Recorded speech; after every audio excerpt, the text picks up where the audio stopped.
ದೊಡ್ಡಬಳ್ಳಾಪುರ ನಗರದ ಪ್ರವಾಸಿ ಮಂದಿರದಲ್ಲಿ ಆಯೋಜಿಸಿದ ಸಭೆಯಲ್ಲಿ ಮಾತನಾಡಿದ ನಾಗಮಂಗಲ ವೆಂಕಟೇಶ್, ಜಿಲ್ಲಾ ಸಂಚಾಲಕ ರಾಮಮೂರ್ತಿ ನೇರಳಘಟ್ಟ ನೇತೃತ್ವದಲ್ಲಿ ಸಂಘಟನೆ ಬೆಂಗಳೂರು ಗ್ರಾಮಾಂತರ ಜಿಲ್ಲೆಯಾದ್ಯಂತ ಉತ್ತಮವಾಗಿ ಕರ್ತವ್ಯ ನಿರ್ವಹಿಸುತ್ತಿದೆ.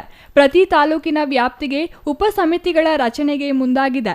ತಾಲೂಕು ಸಮಿತಿ, ಕಾರ್ಯಕಾರಿ ಸಮಿತಿ, ಮಹಿಳಾ ಸಮಿತಿ, ನೌಕರರ ಸಮಿತಿ, ವಿದ್ಯಾರ್ಥಿ ಸಮಿತಿ, ಅಲ್ಪಸಂಖ್ಯಾತರ ಸಮಿತಿ, ಕಲಾತಂಡ ಸಮಿತಿಗಳಿಗೆ ಅರ್ಹ ಪದಾಧಿಕಾರಿಗಳ ಆಯ್ಕೆ ಪ್ರಕ್ರಿಯೆ ಕುರಿತು ಇಂದಿನ ಸಭೆಯಲ್ಲಿ ಚರ್ಚಿಸಲಾಗಿದೆ ಎಂದರು.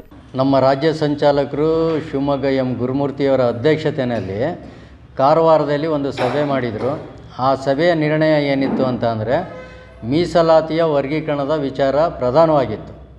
ಮತ್ತು ಅದರ ನಂತರ ನಮ್ಮ ಸಂಘಟನೆ ಒಳಗಡೆ ಕೆಲವು ಕಮಿಟಿಗಳಿರ್ತವೆ. ಆ ಕಮಿಟಿಗಳು ಯಾವುದು ಅಂದರೆ ತಾಲೂಕು ಕಮಿಟಿ ಒಂದು, ಎರಡನೇದು ಕಾರ್ಯಕಾರಿ ಸಮಿತಿ, ಮೂರನೇದು ಮಹಿಳಾ ಸಮಿತಿ, ನಾಲ್ಕನೇದು ನೌಕರರ ಸಮಿತಿ, ಐದನೇದು ವಿದ್ಯಾರ್ಥಿ ಸಮಿತಿ, ಆರನೇದು ಅಲ್ಪಸಂಖ್ಯಾತರ ಸಮಿತಿ, ಏಳನೇದು ಕಲಾಮಂಡಳಿ.